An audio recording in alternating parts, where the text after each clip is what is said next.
Hi, ஒரு சுவையான பட்டாணி பீஸ் மசாலா ரெடி பண்ணிட்டு இருக்கேன். இதுக்கு என்ன நம்ம எடுத்துக்கிட்டோங்கிறத ஒரு சிம்பிளாக சொல்கிறேன். ஒரு சின்னதாக மிக்ஸி ஜார் எடுத்துக்கோங்க. அதில் ஒரு 10 சின்ன வெங்காயம், ஒரு 2 மிளகாய், ஒரு ஸ்பூன் மிளகாய் தூள், அரை ஸ்பூன் காஷ்மீரி சில்லி, 1/4 ஸ்பூன் மஞ்சத்தூள், அதுக்கப்புறம் வந்து பூண்டு பல் ஒரு 4, மிளகு ஒரு 4-5 எடுத்துக்கோங்க, ஒரு பட்டை ஒரு கிராம் எடுத்துக்கோங்க. அதுக்கப்புறம் சின்ன வெங்காயம், அப்புறம் ஒரே ஒரு இது ஆட் பண்ணிக்கோங்க, 2 முந்திரி ஆட் பண்ணிக்கோங்க. தென் வந்து இது எல்லாத்தையும் ராவா அரைச்சிடுங்க. ஒரு சில்லி ஆட் பண்ணியிருக்கேன், க்ரீன் சில்லி அரைச்சி எடுத்துட்டு அதோட ஒரு 2 டொமேட்டோ ஆட் பண்ணி அதையும் அரைச்சிடுங்க. ஒரு ஸ்பூன் பட்டர் இருந்தால் பட்டர் போட்டுக்கோங்க, இல்லைனா வந்து ஆயில் யூஸ் பண்ணிக்கோங்க. எண்ணெய் கம்மின்னு நினைக்கிறோங்க. ஆயில் யூஸ் பண்ணிவிட்டு நீங்கள் வந்து ஒரு இது எண்ணெய் ஊற்றிட்டு பிரியாணி இலை போட்டுக்கோங்க. பிரியாணி இலை அப்புறம் வந்து கொஞ்சமாக வந்து ஜீரகம் போட்டிருக்கேன். அதுக்கப்புறம் வெங்காயம் பொடியாக நறுக்கி வச்சதை ஃப்ரை பண்ணிவிட்டு நம்ம அரைச்சும் பாருங்கள் விழுது, அதை அப்படியே ஆட் பண்ணிடணும். அப்புறம் சால்ட் ஆட் பண்ணிக்கோங்க தேவையான அளவு. பீஸ் எவ்வளோ வேணுமோ அதுவும் ஆட் பண்ணிக்கோங்க.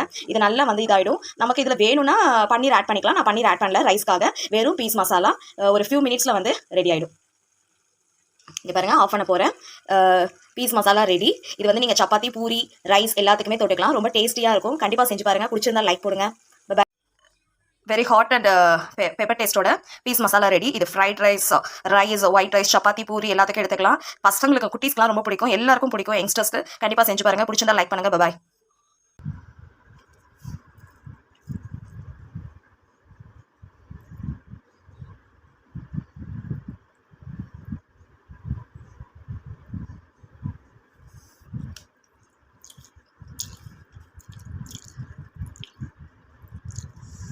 அருமகுந்தி.